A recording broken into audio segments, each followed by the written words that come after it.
Assalamualaikum, halo teman-teman. Pada kesempatan kali ini saya akan membahas salah satu isu yang sedang menjadi perhatian publik, yaitu perdebatan mengenai kenaikan harga BBM yang dikaitkan dengan kondisi anggaran negara dan program makan bergizi gratis atau MBG. Pembahasan ini saya ambil dari tayangan Kompas TV yang dipandu oleh Adisti Larasati bersama Wakil Ketua MPR RI Edi Suparno dan Direktur Kebijakan Publik Kelios. Dalam diskusi tersebut dibahas mengenai kondisi keuangan negara yang saat ini harus membiayai berbagai program pemerintah. Salah satu program yang banyak menjadi perhatian adalah Makan Bergizi Gratis atau MBG. Program ini bertujuan untuk meningkatkan kualitas gizi anak-anak Indonesia dan dinilai memiliki manfaat yang baik bagi masyarakat. Namun, karena cakupannya yang sangat luas, program ini juga membutuhkan anggaran yang sangat besar. Direktur Kebijakan Publik Kelios menyoroti pentingnya pengelolaan anggaran negara agar program-program prioritas dapat berjalan tanpa menimbulkan tekanan terhadap kondisi fiskal. Menurut Kelios, pemerintahan perlu memastikan sumber pendanaan yang jelas dan berkelanjutan. Dari sinilah kemudian muncul pembahasan mengenai subsidi energi dan harga BBM.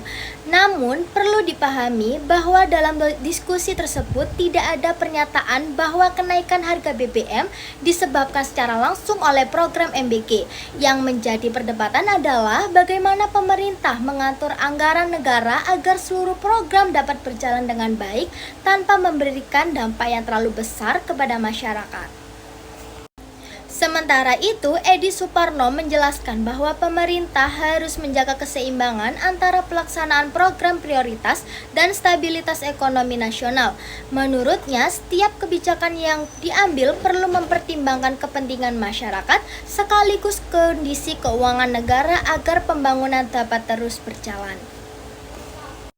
Jika dilihat dari sudut pandang ilmu komunikasi, menarik untuk melihat bagaimana media membingkai isu ini.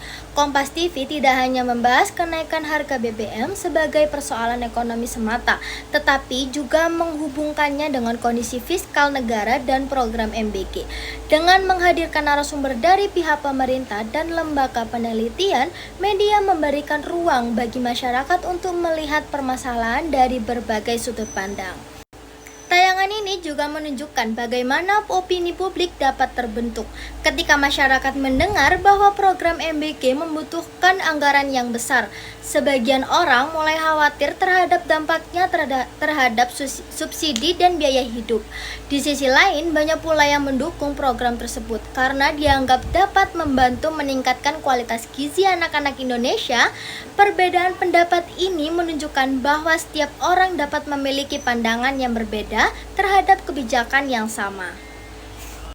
Menurut saya, hal yang paling penting dari diskusi ini bukanlah mencari siapa yang benar atau yang salah, melainkan memahami bahwa setiap kebijakan publik pasti memiliki tantangan dan konsekuensi yang perlu dipertimbangkan. Oleh karena itu, masyarakat perlu memahami informasi secara utuh dan tidak langsung menyimpulkan bahwa suatu program menjadi penyebab utama dari kebijakan lainnya tanpa melihat konteks yang lebih luas. Dari pembahasan tersebut dapat disimpulkan bahwa isu yang dibahas bukan tentang MBG sebagai penyebab kenaikan BBM, melainkan tentang bagaimana pemerintah mengelola anggaran negara di tengah banyaknya kebutuhan pembangunan. Diskusi seperti ini penting karena dapat membantu masyarakat memahami alasan dibalik suatu kebijakan serta mendorong terciptanya dialog yang lebih kritis dan konstruktif antara pemerintah, media, dan masyarakat. Saya Aurelia Saharanisa Putri dengan NIM belakang 5158 dari Prodi Ilmu Komunikasi kelas L5. Sekian video dari saya. Wassalamualaikum warahmatullahi wabarakatuh.